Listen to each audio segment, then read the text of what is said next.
Good morning, good afternoon, gentlemen, and half a lady that is watching this video right now. Now, realistically, I looked at my YouTube analytics and it said that 99.5% were male. So I don't know what that means, but to you, half a woman, I appreciate you. This is Hossy89.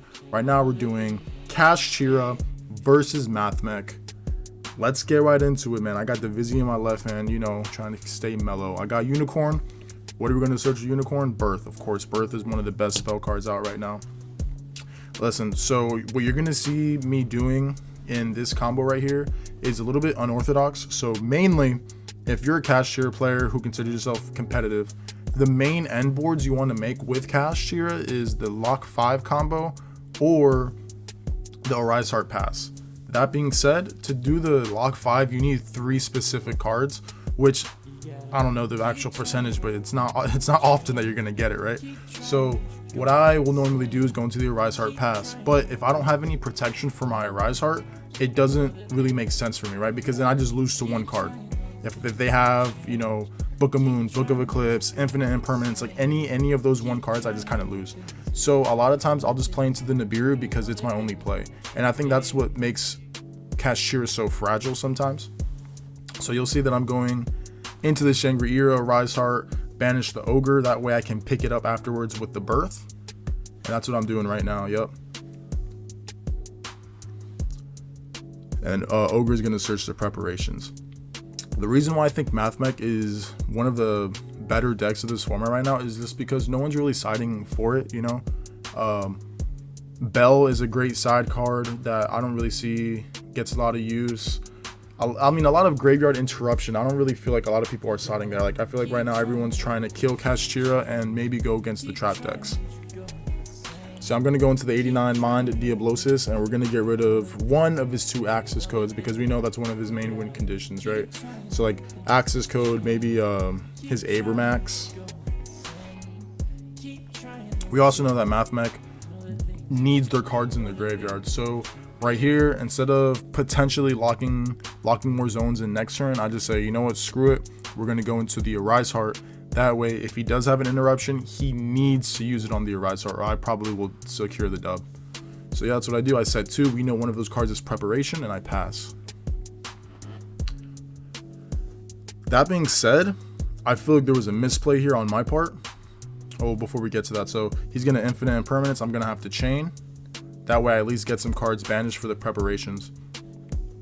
So when this happened, the Diablosis is going to banish another 9 cards, I believe, from his deck, leaving him a little bit less than halfway. So right here, I had Ash Blossom in my hand. And if I was smart and I was thinking logically, I probably should have ashed this Silent Mining that he was about to use. He's going to Book of Moon on Unicorn. I special off Prep. See what I'm saying? Like, he had Book and he had Infinite Impermanence. If I just did the Arise Heart play, I probably would have lost, like, right there. I probably would have scooped my cards up right there. Yeah, so this is the Silent Mining I was talking about. I was thinking about using the Ash, but I didn't because I was afraid that he had the cards in hand. That being said, me banishing half of his deck right now probably kind of could have secured it for me if I would have ashed him right there. I could have been like, you know what? Put him on He Better Have It because he probably is missing some combo pieces. And so I think that's a big misplay on my part. So from here on out, it's kind of normal Mathmech plays, man. So he's going to summon out the Diameter. And Diameter is going to get his effect. Alright, so then Diameter is going to get their Monster Reborn. Well, I mean, a Circular is going to get their Monster Reborn. And then Diameter is going to get the monster from Grave Bloop. And then Sigma is going to get its effect. So, like I said, typical Mathmech plays. The thing is now, because Diameter was used for an XYZ, his XYZ is going to have an Omni Negate, and I chaliced that Omni Negate monster. Realistically, that probably wasn't a smart play either. I probably should have waited for him to go into Access Code Talker. That way, I don't know, maybe we could have saved a turn. But from right here, typical Mathmech plays. He's going to go into a bunch of links, Cybers. He's going to special summon back, tribute his monster to special summon back the other Circular. Bloop. Update Jammer.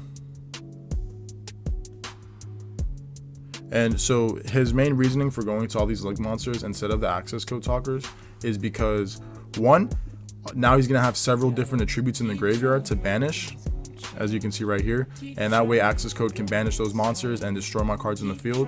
And then another link monster that he used, I'll put it on the screen right here, is going to let access code attack twice. And because access code is going to be 5300 attack, that's going to be easy dub for him. So now we're going to go into game 2. I got to go first again. Let's see how we handle this right here. Gonna activate Pot of Prosperity. I mean, that's one of the best cards to see going first, by the way. You know, banish 6, get to look at 6, no Ash, so we're living good. Can't really see the targets too well, but I do grab the Unicorn just because Unicorn's our best starter. And his response right here, the Duel and Lockboard. Woof. Woof. Like, if you get Duel and Lockboard, especially on the Pot of Prosperity, there really isn't much that you can do. You really just have to play with the cards in your hand. So I have to set up a subpar board and see if it's enough. So I'm gonna special the Unicorn, obviously no effect, and then I'm going to activate Birth to normal summon the Scareclaw Kashtira. We're gonna go into Shangri-La again, because realistically that's all we can do. We're gonna set a couple of cards and pass. Keep trying, all the things won't change. Keep trying, don't you go insane. Keep trying, all the things won't change. No, the things won't change. No, the things won't change. Standby phase. I'm gonna use Shangri-La's effect to special summon out the Fenrir. Dang man, this glare is bad. Hey, just make sure y'all like, comment, and subscribe if you're still watching this. You know, it's a little short video today. Battle phase evenly matched. This dude Duel and Lockbird evenly matched. What am I supposed to do? Man, I almost went to the bathroom and slit my wrist after this, bro. Let me tell you, man. Let me tell you, it was incredible. Incredible for him, really bad for me. Yeah, so we're gonna use we're gonna chain the Lance on Shangri-La. See, like, there's not much you can really do, you know. I have one card in hand. Or actually I have no cards in hand. So I'm gonna draw. So I'm gonna have Shangri-La and I'm gonna have one draw to possibly come back from this. Then from here he's gonna do Silent Mining, go into the Circular, and just pretty much go into his regular Mathmech plays. Special Circular. Circular is gonna trigger Sigma's effect. Sigma is going to special itself, and then Circular is gonna get to add a trap to its hand. He's then gonna overlay. Yep. To special summon the Appellation, Mathematician, you know what I'm saying? I'll pull a picture of him up top. I think I put one earlier, so he's gonna get the Diameter, and then he's gonna get another Sigma. Now they're gonna go into a Link 2. Floop. Whiz Kid.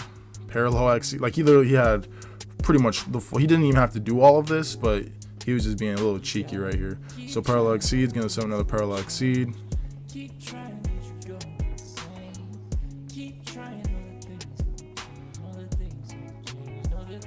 I believe right here goes for the Heat Soul. Heat Soul is nice because you pay 1,000, you just get to draw a card. So he's gonna get to do that 2 times. So he'll be at 6,000 health by the beginning of my turn, and he'll have 2 new cards in his hand. So that draw power is really strong. He's gonna use those 2 to go into the IP Masquerena. Set the worst card ever made, in my opinion. Super Factorial. Super Factorial is so strong just because it's gonna go into their Appellation, the other one that is pretty much a Trishula effect, right? And I only had 1 card in hand, so that was GG's. Good games all over.